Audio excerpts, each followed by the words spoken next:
Hello, everybody, and welcome to the Vast Right Ring Conspiracy. I'm Joe Cunningham. Joining me is John Brodigan, and currently not with us is Tim Young. We are hoping that he shows up. Worst case scenario, that pair of pants just over Brodigan's shoulder will replace Tim for the night. Have a pair of pants over my shoulder? Yeah, in the black chair behind you. Oh, all right. Yes. About the same size as Tim. I think so. So anyway, this is a weird night that we're doing this. And the reason for that is Because we forgot. Tim Young.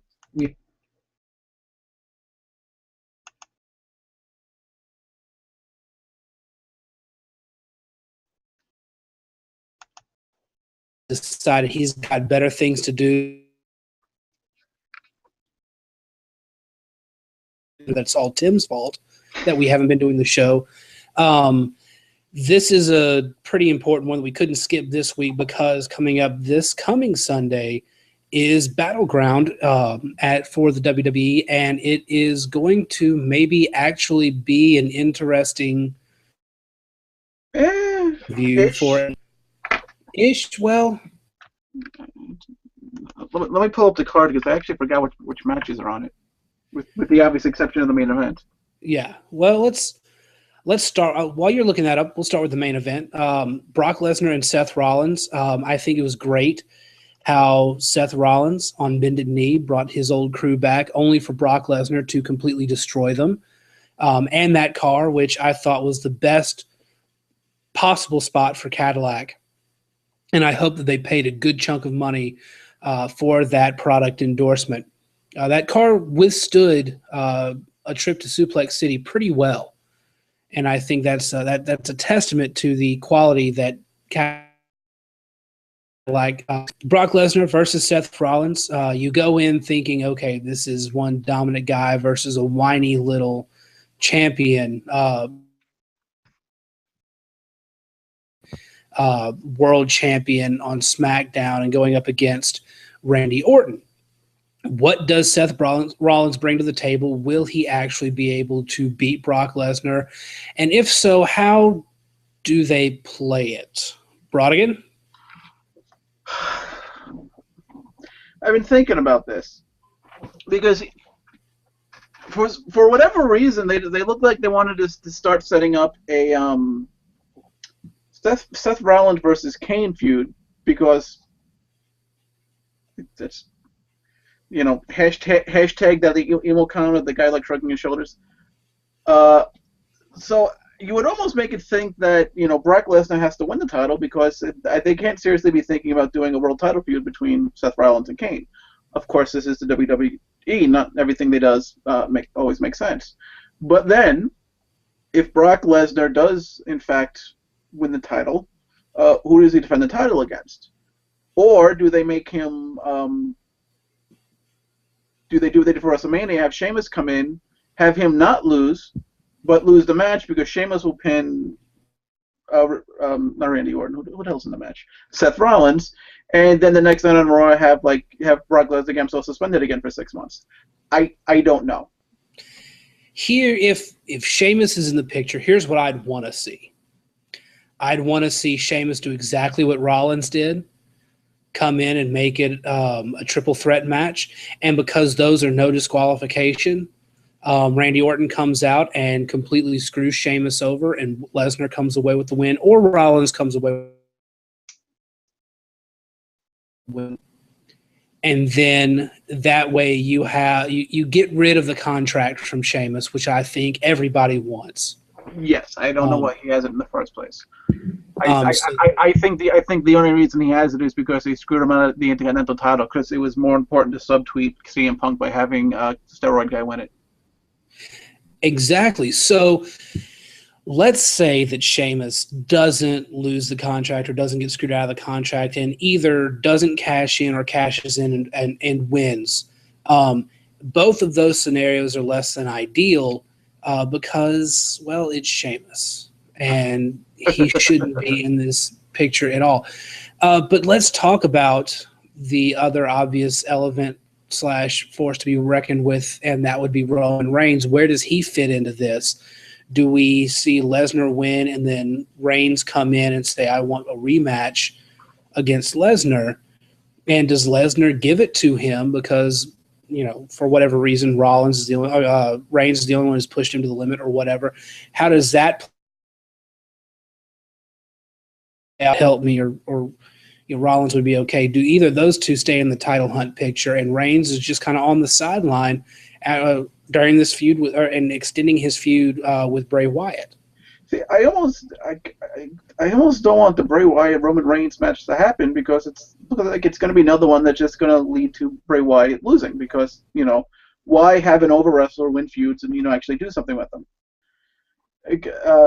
Because the way it's looking, it's like maybe they'll stretch it to SummerSlam, but Reigns is going to win, and then they'll take Bray Wyatt off of TV for a couple weeks, and then he'll have another couple weeks of cryptic promos, and then he'll start a feud with someone else that's not going to go anywhere. Which is disappointing to say because he's literally my favorite guy in the roster, but I'm bored with him. Well, what if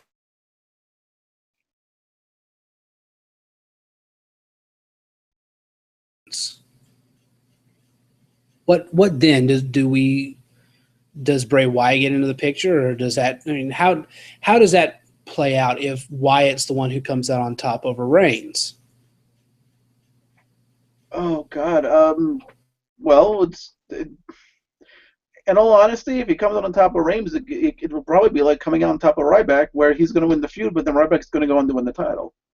I mean, I can't see them giving Roman Reigns a world title match again so quickly.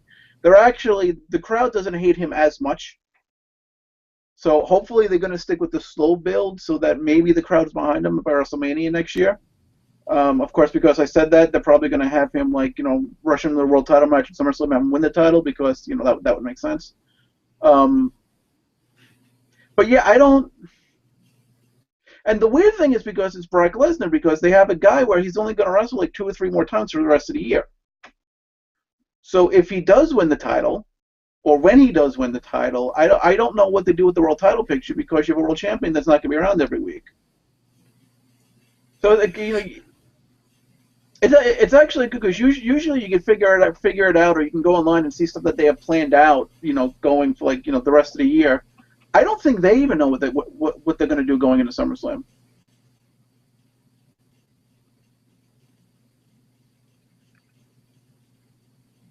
You still there? Yeah, are you still there? Apparently we're having technical difficulties.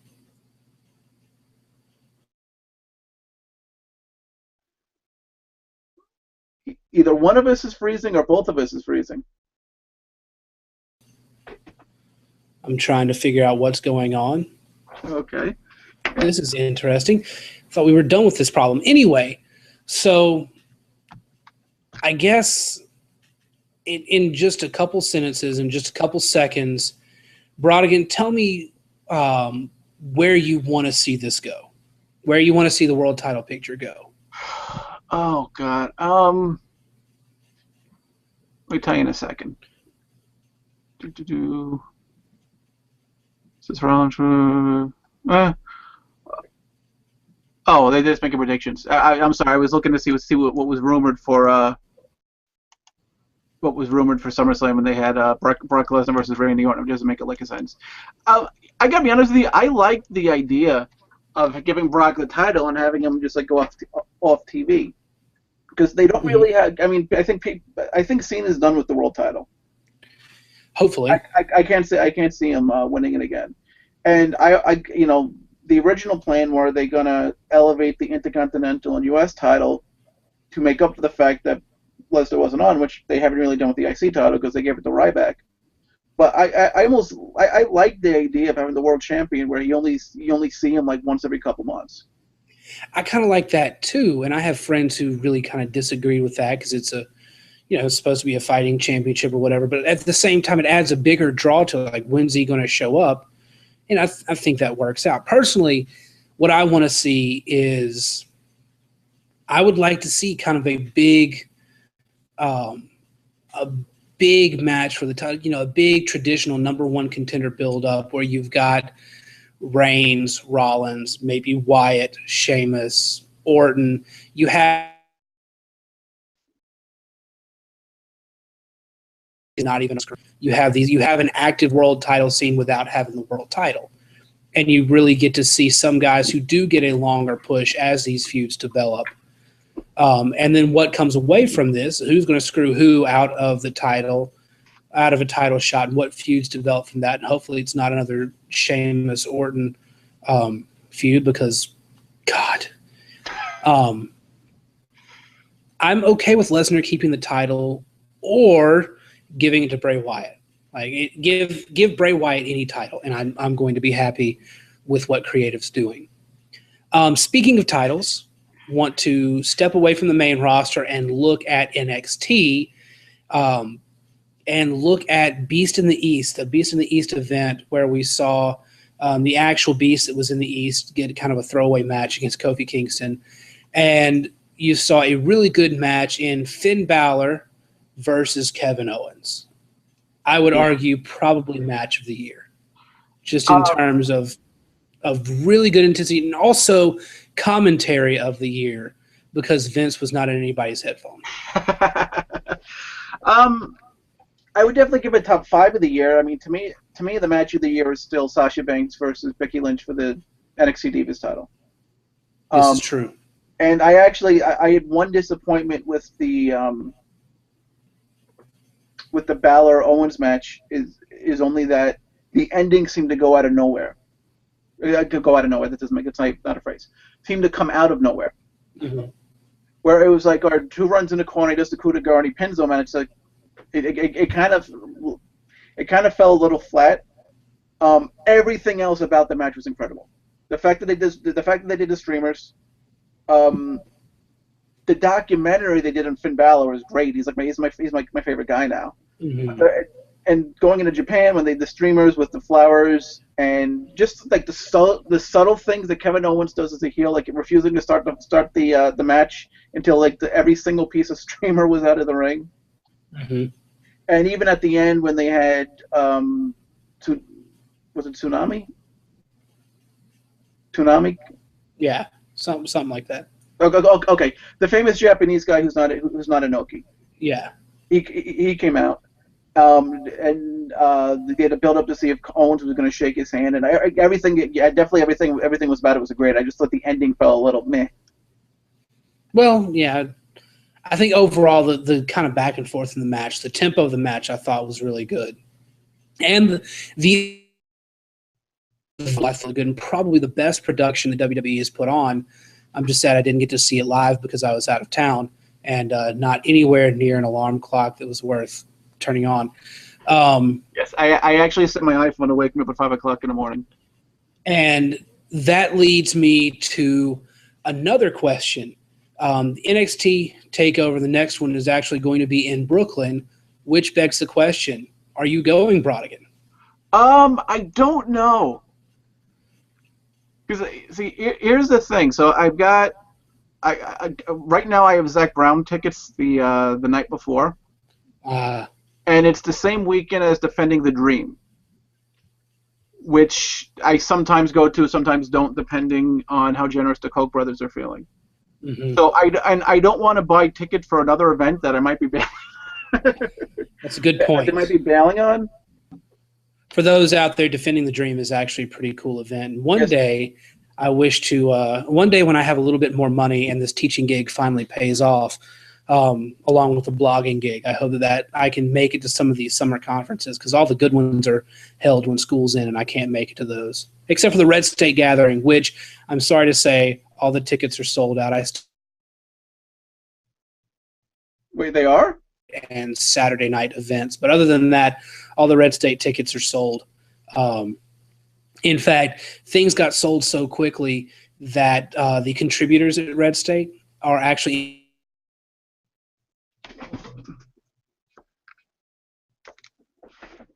as far as summer conferences go. Defending the Dream sounds awesome, and I keep lusting after it. But wait, hang on. You broke up a second. The tickets are all sold out because I haven't got my ticket yet. Your Red State ticket? Yeah. Yes, they're all sold out. Your best bet is Thursday night, Saturday night pass, but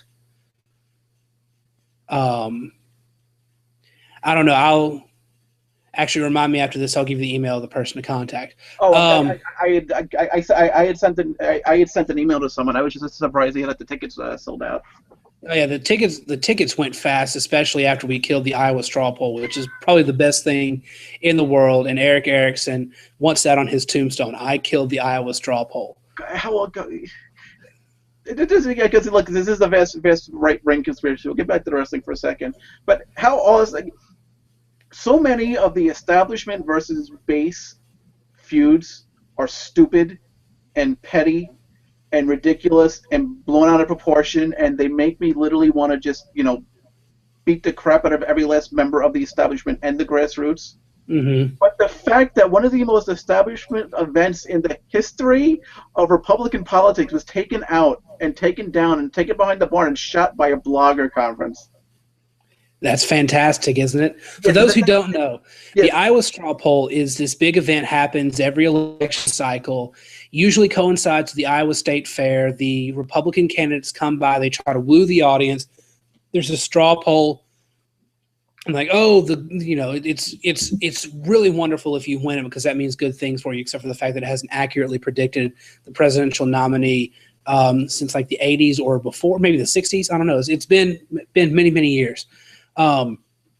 This year, the company that owns Red State was in negotiations, saying, let's just make sure things don't coincide.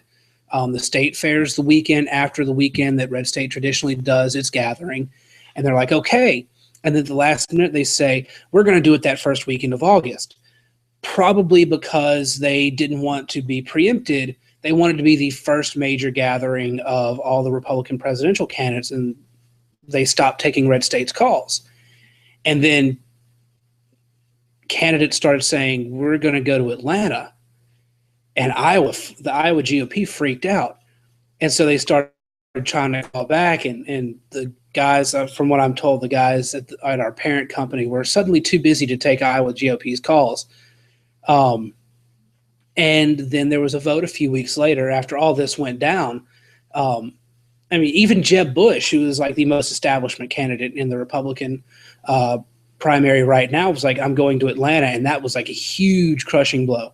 Yeah. And the bloggers and the conservatives are happy because the Iowa straw poll was just a place where you get to be as conservative as you want, except for corn ethanol subsidies. Like, you can't touch those because that's, the Iowa GOP makes tons of money off that.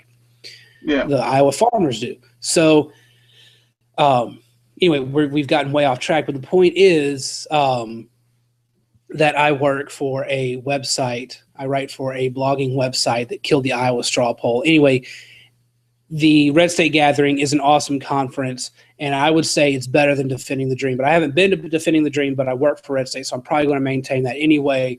Brodigan is one who likes Defending the Dream, and I believe is going to be going to both. So anyway, the point of all that is that he may not be able to make it to see TakeOver, which is going to be live in Brooklyn on his turf, but he's already doing other events. Yeah, bastard.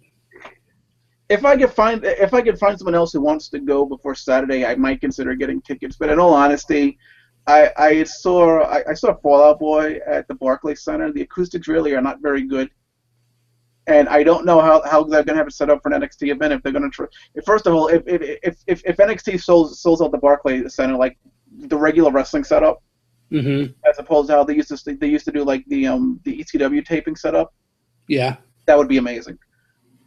So we'll see about that, but I will probably just watch it on the WWE Network for $9.99. And the reason we're talking about it is that Finn Balor and Kevin Owens will be having their rematch. And the TakeOver events typically are really good events. I mean, they are, to me, at some points have been better than the actual the traditional pay-per-views that WWE puts on. The TakeOver events, you get good long matches. These feuds have much longer to build up. The guys and girls actually get to go out and wrestle, and it's actually a really good event. And this one will probably be no different, especially with these two guys going at it again. And speaking of NXT, that brings us to the next topic in NXT competitors that are suddenly being pushed up to the main roster. And we saw it last night on Raw, where the rumor had been that Becky Lynch and Charlotte were going to get called up to the main roster. And then Becky Lynch got an injury, and they weren't sure about her, so they put Sasha Banks on standby. Becky Lynch seems to be better because they set up, and I told you this is one thing I wanted to see, although I thought it would come later, NXT divas getting called up to help Paige versus the established WWE divas. Yes.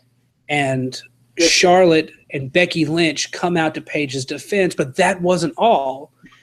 Because then, more. But then you have Funkadactyl and Snuka come out, and then Sasha Banks joins them. And so now you have three-person divas teams combating each other, and I've asked this question for like the last 3 episodes of VRRC that we've done.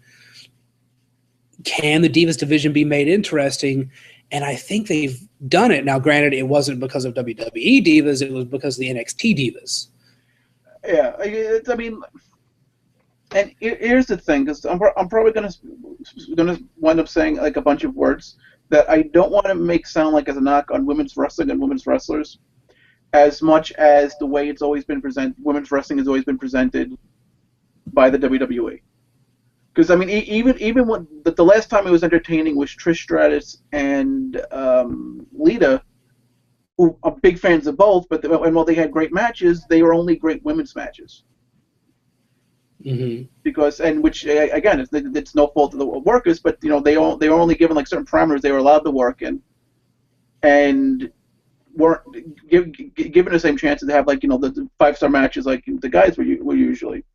Which, and this is why I said that I think that the Becky Lynch versus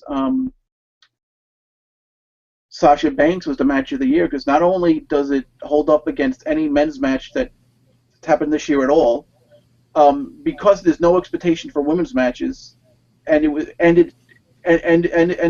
wound up holding up against any other men's match like happened this year at all, makes it good. But also, it upstaged the main event featuring Kevin Owens versus I'm about to call him Seth MacFarlane.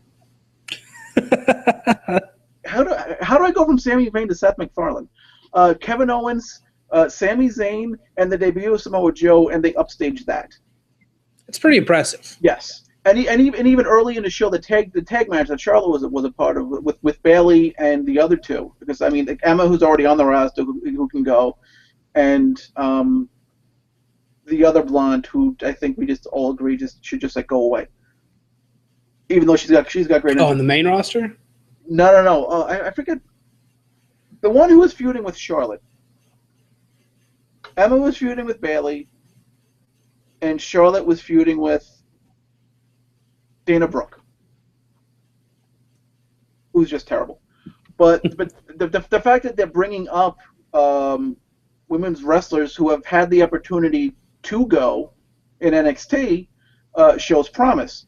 Whether or not the WWE is going to allow them to go on Raw, or just set them up so they could star in like the reality show on E, we'll see. The WWE doesn't have the best track record, but Monday night was definitely awesome. It was a very awesome moment, and I don't know. There's these rumors that pop up of like a purge of current divas because they're not doing much, or restricting them to managerial roles. Like I guess they were never expected to do much. I mean, the divas division was basically, hey, let's hire a bunch of fitness models, teach them to bump a little bit, and call them wrestlers. And now that's basically been why we've been saying that the divas division existed basically just for like prepubescent boys, and so the grown-ups had a chance to go to the bathroom. Mm-hmm. And it is a wonderful potty break. Actual wrestlers. And I'm hesitant to really let myself get too excited for this kind of deal because I know,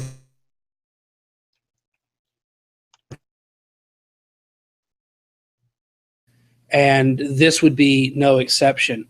I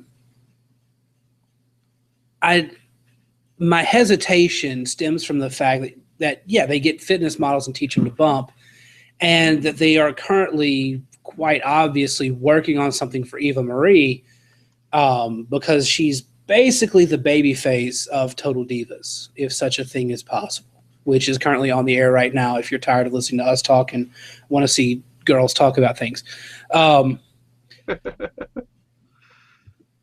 and if there's one thing creative can do, it's take a good idea and ruin it. It's like Congress. It's where good ideas go to die. And I think that if my worry is that Sasha Banks, Charlotte, and Becky Lynch won't do as much for the Divas division as creative will do to harm the three of their careers. And I guess that's me being paranoid, or it's me being totally justified based on empirical evidence of what they've done before. Speaking of ruining things, Everything is Awful Forever, including rules and regulations for commentary, a supposed leaked list that came out, which just tells you That was awesome. It was awesome, and it shows you just how meticulously things are so controlled. And I go back to Beast in the East. Michael Cole, who I cannot stand on Monday nights, at the top of his game for Beast in the East, just in terms of his calling. It was actually, and it's like John Cena on commentary last night during the three-way between Owens, Cesaro, and Rusev. John Cena was actually doing commentary. He was doing what those other three jokers are supposed to do. And I'm hoping maybe that Cena will retire and become a commentator and actually, do what, because he does it well. But we don't get that. We get Michael Cole, and who's always been terrible. He's never been any good. But he kicked ass on Beast in the East. I mean, that was, I don't know who that was. If somebody stole Michael Cole's skin. From what I understand, everything there was booked by John Laryngitis. Fantastic. Well, he knows the Japan market better than anybody. That's why they put him in on those things. Yes. That's my Laryngitis impression. People power. Anyway, God, you could just.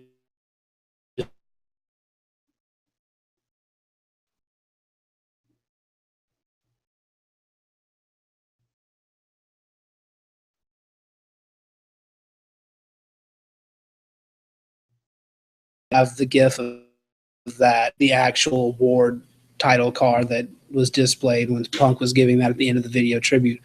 And there's another one who's fun to listen to on the microphone. And if he and Corey Graves is kind of like off-brand CM Punk. He kind of provides the same thing. Yeah. And honestly, I think the only reason Corey Graves has a job is because they were filming the ESPN special when they found out that he had to retire because of post-concussion syndrome. But that's just me. I'm cynical. I think at just how tightly regulated the commentary is. I mean, does this explain a whole lot for you in terms of why we have to mute things whenever John Bradshaw Layfield goes on whatever tangent he goes on? But the funny thing about Layfield is that he could be good. Sometimes he's good and sometimes he's not. I mean, Cole has to listen completely to this base, but does what Vince tells him to do. And every so often Jerry Lawler tells a knock-knock joke. The good commentators like Jim Ross, they feel aren't good for Vince feels it isn't good for the brand because he's got an accent and he actually does things like call the match. Joey Styles would actually call the match. He didn't last long. Matt Stryker would actually call the match. He didn't last long. They're basically, the rules are you're basically there to sell our network, and that's it. So, I mean, how do we fix this particular or how does WWE aside from just praying that Vince slips quietly into retirement? That's really the only way. Because I mean, this is what I've been saying about NXT, where I think because Vince doesn't care about NXT, he just lets Triple H do whatever he feels like. NXT is a glimpse of what the WWE will look like when Triple H is in charge. Storylines that make sense, a focus on the wrestling. Everyone has something to do. Everyone in the show has something to do. The fans actually care about have to care about the workers. NXT is booked for who wrestling fans are. WWE or Raw is booked for who Vince McMahon wants wrestling fans to be. And the more they rebel, the more he tries to give them crap. And a friend of mine, I think, put this the best. It's how do you have 5 hours how do you write 5 hours of TV a week and come up with the same thing over and over? How does a team of 30 people write 5 hours of TV a week and have nothing for the same amount of performers to do? Why are we getting so much? And don't get me wrong, I love R-Truth and everything about R-Truth's character. Why are we nonstop getting R-Truth versus Wade Barrett? Why are we getting that? Because and I think Barrett's character as King of the Ring is awful. I wish he'd go back to Bad News. God, I love the Bad News Barrett gimmick. That was my favorite thing in the world. Yeah.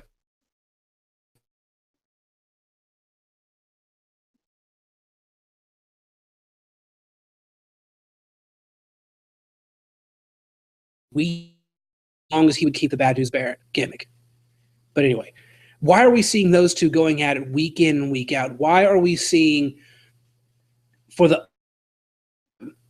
why are any ex-member of the Shield versus Bray Wyatt? Just why? And I don't get it. So I'm gonna spin a political analogy because conservatives like to complain about consultants, much along those same ways how Marx like to complain about the WWE creative team. And because I do some consulting work, I always tell people that something that people have to understand is that all because someone's paying us, it doesn't mean they're ever actually listening to us. And there are certain clients that you work with that want to micromanage everything and second guess you on everything and just either can't let go or has their vision and won't listen to anyone and will just, they'll keep paying you, but they'll find someone who tells them what they want to hear and they'll listen to that person. And it gets to the point where, fine, as long as I'm collecting a paycheck, I don't care anymore. I think a lot of the creative writing staff on Raw is like that. I think a lot of them know that it's not good. I think a lot of them know it doesn't make sense, but this is what Vince wants, and the economy sucks, and I need a job. This is very true, and we get those stories all the time. There's like 35 rewrites to Raw, and sometimes the final script is done 30 minutes before the show begins. And, who's making those final edits? It's more than likely it's one guy, and he's the guy who's responsible for what the brand currently is right now, and he's not the guy running NXT. So there's something that can be done here, and if the commentary is just a microcosm of what's going on, then I think there is a big issue, and at some point they're going to have to take a look at their falling stock prices and realize, maybe the common denominator here is Vince, who put all this time and effort into a network that flopped in the beginning because put it out there. And he's in charge of this brand that is slowly losing kind of the fun that it was. So I don't know. Speaking of people who ruin wrestling brands, I figure we can close with this. I'm experiencing some technical difficulties, so we'll kind of close this out a little early. But I want to go over this topic. Apparently, unbeknownst to me, Vince Russo is still out there, and he still has words to say about wrestling. Oh God, that guy. How is Vince Russo still a thing that we're listening to? In what world does it make sense to put Vince Russo into an interview to talk about wrestling? Because everything he says, he is the Dick Morris of the professional wrestling world. Well, this is what I was going to say. You know, how is Donald Trump, Mike Huckabee, and Rick Santorum people that we listen to? It's, if you were to ask either Dick Morris, right-leaning political consultant for those of you who are not of the right, or political pundit or whatever, if you were to ask Dick Morris what color the sky is, and he says it's blue, step outside and check. Well, yeah. I mean, that's the whole thing. I mean, Dick Morris really isn't a right-leaning pundit as much as he is a wrong-leaning pundit. Exactly. And that's how Vince Russo is. If Vince Russo tells me that somebody is a hack and will not make it in the business, I'm expecting that person to hold a title in 6 months. Because that's the kind of guy Vince Russo is. Vince Russo is so full of Vince Russo and believes in everything that Vince Russo does and says that there is no possible way that Vince Russo can be wronged. And he is all the time. It must be the other people who are wrong. And so he will keep saying this stuff, and we'll keep news world is still going to keep talking to Vince Russo for reasons.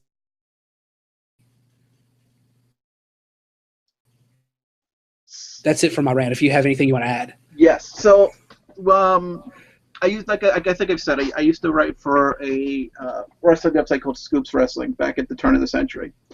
And the year where it was mainly where it was an actual full-time job was Vince Russo's year in WCW. And I had to pay attention and follow what he was doing very, very, very closely. I'm sorry. I literally, it used to be great because I was always a WWE guy, so I would never actually, watch WCW, but eventually I had to because it was part of work, and that was when WCW just got really, really terrible. But yeah, so I watched every bad thing that he did. You're a blogger. If you have the opportunity to interview anyone, you'll pretty much take it.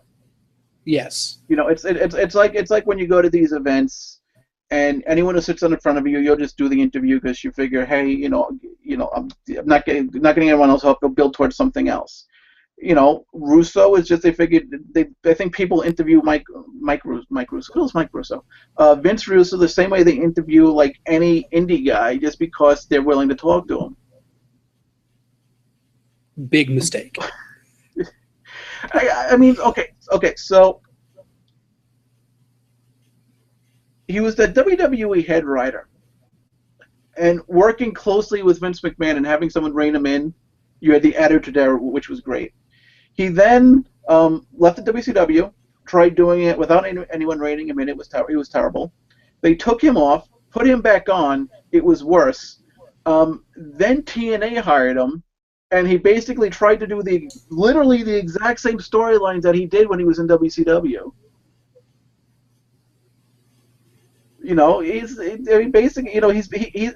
He's the Mitt Romney consultants of professional wrestling. He is the Orca of WCW. Yes, he's for those who don't know, Orca was the get out the vote system that the GOP was going to use to get Mitt Romney's voters out, and it crashed within 30 seconds of operation. This is much like anything Vince Russo writes ever. Yes, I mean, like if you're part of the political fans, anytime you've logged on to Twitter and you've heard about presidential campaign hiring, ex-operative, and you're like, oh my God, why would they hire him? He's terrible. He sucks. He's lost everything. He screwed everything up, and he makes fun of the base on Twitter. That guy is Vince Russo. Vince Russo is Brad Dayspring. I actually personally like Brad, but for the sake of the analogy, we'll say yes. It's nice that you like Brad. He needs some friends. He is in the rogues gallery of redstate.com, Brad Dayspring, he's not like joke. He's not like, top tier level Batman villain. He's like Firefly. Actually, I got to be honest with you. In the rogues gallery, I would give him Captain Cold. That's not even Batman. Oh no, I'm thinking Flash. Well, Flash, yeah. Still our top villain is Mitch McConnell. Mitch McConnell is he's a turtle. He's a turtle who has actively attacked the people that most commonly read my stuff. And so as somebody who's loyal to my reader base, I fight for them and make fun of the turtle for them. But anyway, going back to the wrestling stuff, and again, I know there's at least one liberal person who is listening, and I will have to go back and maybe explain some of it later if he has any questions. But he probably won't ask because he doesn't like talking politics in as much detail as I like to, and that's one reason why we're actually friends. Because talking politics with friends is the worst thing. But Vince, going back to Vince Russo. Trust me, I live in New York. Yeah. Just glad that I'm not there while your governor and New York City's mayor are preparing, I guess, for war with each other and with everything else around them. Well, something. In their defense, it's not like the New York GOP is making things entertaining. So they have to entertain themselves. This is true. Vince Russo, I was a big WCW fan. Like it was considered that same friend said I'm not even conservative and I can't stand McConnell. Good for you, Strike. Anyway, I was a big WCW fan, and part of it was WWE back in the before PG era was considered too edgy for us little kids to watch. So we would watch WCW. We'd like watch it as a family or whatever. Like we would legit, because a friend of mine and I were good. We were big wrestling fans. Like on Thursday nights, he and his dad and his sister would come over, and he and I would watch wrestling, and we'd all order pizza. And like that was like our thing that we did on Thursday night. So we'd watch Thunder, the Thursday night show. Wasn't that Thunder for WCW? You know what's funny about that? To me, that was the ultimate. That was the ultimate wrestling fail because, like I said, this is when I was working for the website. What Thunder was supposed to be. So they were going to give Nitro completely to the NWO. Mm-hmm. And what was going to be, it was going to be like NWO Nitro and WCW Thunder. And they decided, I think this was like the end of December of 97? Mm-hmm. Yes, this is like the end of the 97. They decided to give Nitro the NWO their own all 3 hours of Nitro. And it was so terrible that Raw actually beat them in the third hour of the ratings. Nice. So they actually scrapped it, and they decided just to have 2 shows. But because they never had any plans for, the plan was always supposed to be for like the NWO and like Thunder, and all of like the big name actors were already, had the contract saying they didn't have to wrestle on Thursdays. Thunder just became meh. Good times. That's my childhood. Nitro and Thunder. Wow. Anyway. Oh, and the best thing is, because my boss, Eric Erickson, I'll listen to his radio show in Atlanta on WSB. Do you know who the main sports guy on WSB in Atlanta is? Boutros Ghali? Tony Schiavone. Oh God, I hate it. So I'm listening to Eric's show, and I hear this voice talking about sports, and then he sounds with your WSB Sports, I'm Tony Schiavone. I'm like, what? That's where I know that name, the stuff of nightmares. So that was memories.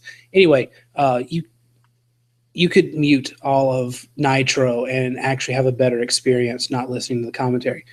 But I digress. The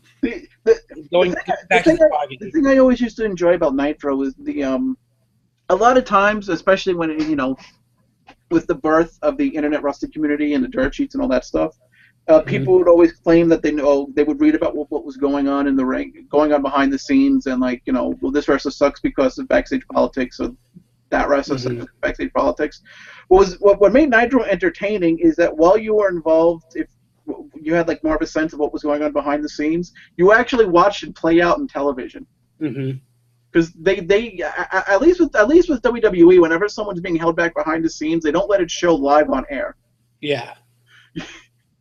And you literally every rumor you heard about someone being a dick backstage or someone getting screwed, you literally saw it on television. It was great. It was like the show within the show. And didn't WCW make it a permanent part of their show? They would break Kefabe all the time. It's yeah, this is exactly what's going on and why we're doing this. So suck it.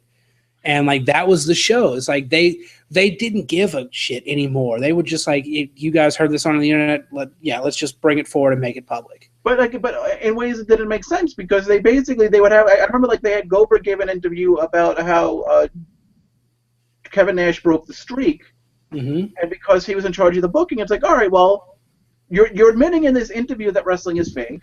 So why am I going to bother watching the rest of this stuff? Yep. It didn't make any sense. Nothing about how WCW operated at one point made sense.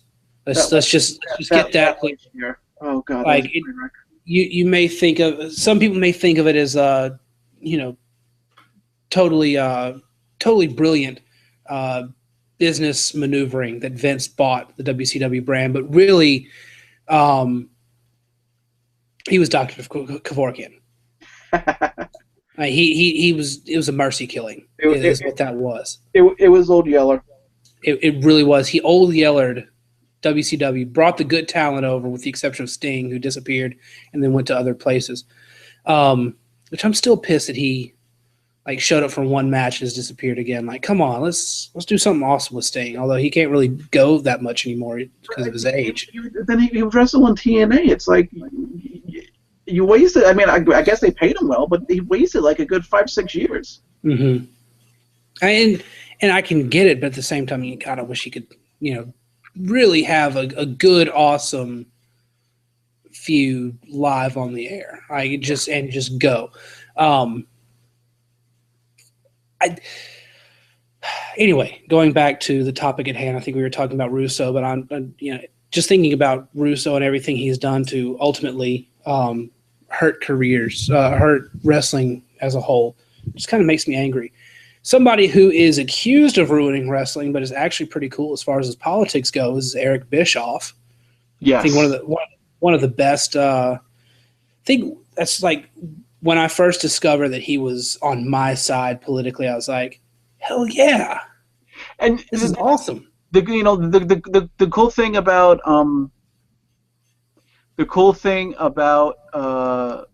finding about Twitter is that you slowly start to find out what celebrities are outing themselves as conservatives, or at the very least not bleeding heart squishy liberals. Eric Bischoff was my favorite. He was easily my favorite. I mean, look at what the conservative side has on Twitter: Rob Lowe, James Woods, and Eric Bischoff. Yes. Come on. Scott Baio. Actually, yeah, I enjoyed Scott Baio too. So anyway, Eric Bischoff is one. Just for his political commentary, if you lean to the right, you should follow him. I think Rob Lowe was pretty good in seeing his right-leaning stuff. Mike Rowe is good on Facebook, just to read some of his stuff and his responses to some of his left-leaning fans. Let's see. To wrap it up, we have this event coming up. This will be this battleground, if you will. And like we said, we talked a little bit about Lesnar versus Rollins. And I think that'll actually be a pretty good match. Cena and Owens, I think, will be a good match. And I'm fully expecting Owens to take that title because, he lost the other one. And I hate autoplay adds so much as I look up this card. Oh, that happened before when I was trying to look up SummerSlam rumors, where like at least 3 of the pages I had open had music playing. Like I hate you. Let's just say that if a political candidate appeared in an autoplay ad, I will not vote for that candidate, no matter their beliefs. Yes. I'm just throwing that out there. So anyway, you've got Rollins versus Lesnar. You have Owens versus Cena. You have Reigns versus Wyatt. The Primetime Players versus New Day. I like both of those groups. I like the New Day gimmick. And I enjoy seeing like those competitors go at it. Ryback, Big Show, and The Miz is a great restroom break. I have no reason why Big Show. I have no reason why any for this. I'm sorry. Let me take that back. You know Orton. You know what's missing from the card, unless they change things at SmackDown, which makes me question how excited we're going to be about what happened on Raw a couple weeks from now. Not a single women's match. Yeah, that's not on the card yet, so I'm assuming that that's going to happen. I'm hoping that happens. Either that or this is a slow build to SummerSlam. We're just going to skip this one. You have Randy Orton versus Sheamus, which, okay. And you have R-Truth versus Barrett on the kickoff show.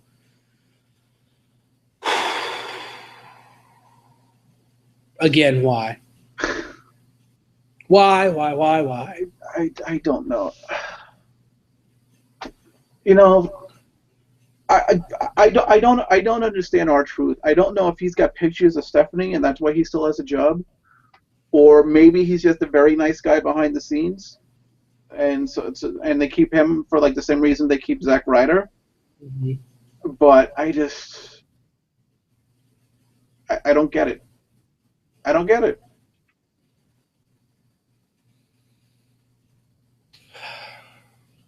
That's all I have to say. I don't get it.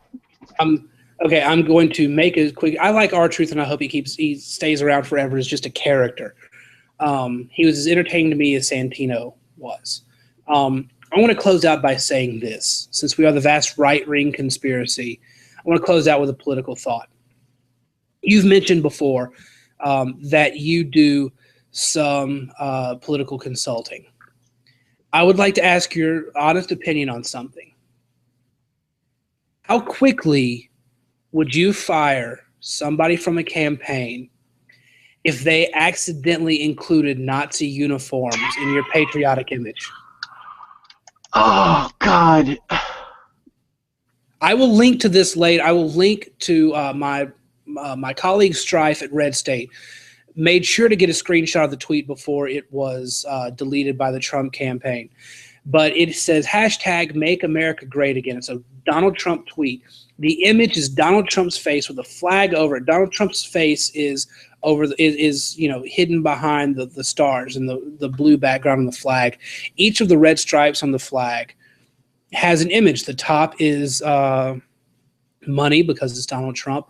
The middle stripe is the White House, and the third is soldiers. But if you look closely, they are Wehrmacht SS uniforms, meaning Nazis, meaning that Trump's staff photoshopped Nazis into a flag, I guess when they intended. Okay, it's even better. I'm looking at the stock image in this post, which I'm going to link.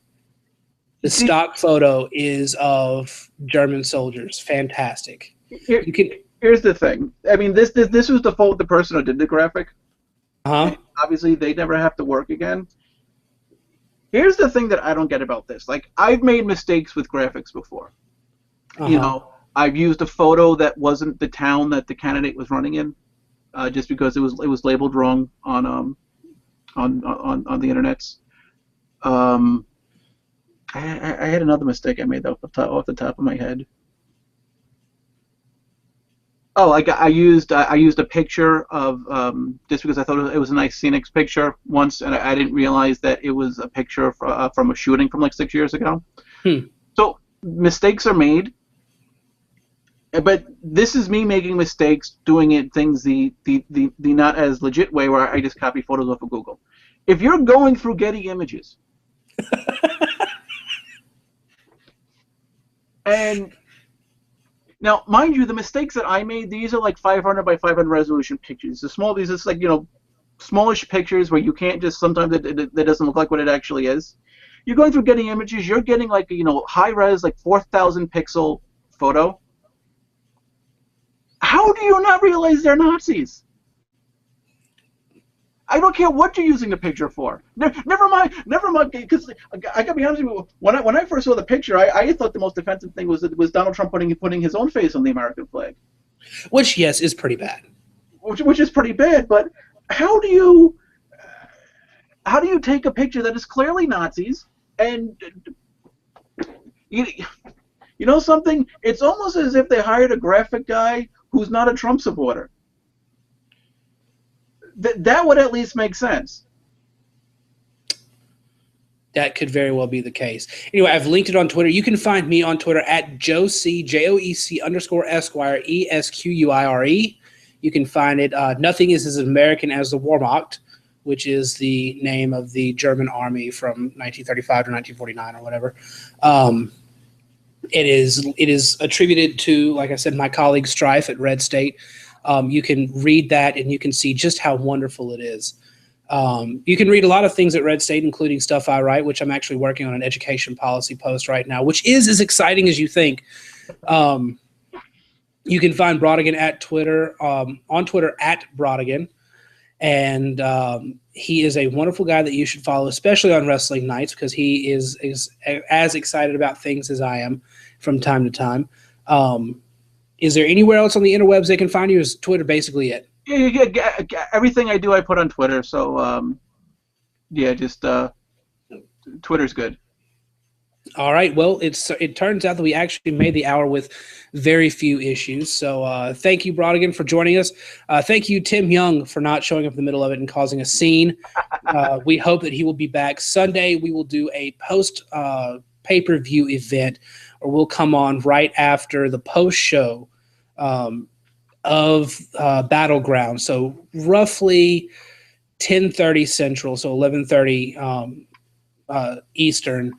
And we'll briefly recap. I don't think we'll probably take a full hour because it'll be pretty late, but we'll recap and we'll say what we liked and what we didn't like. And hopefully young Timothy will be with us again. Brodigan, thank you very much for joining me again this week, and we will see everybody again on Sunday.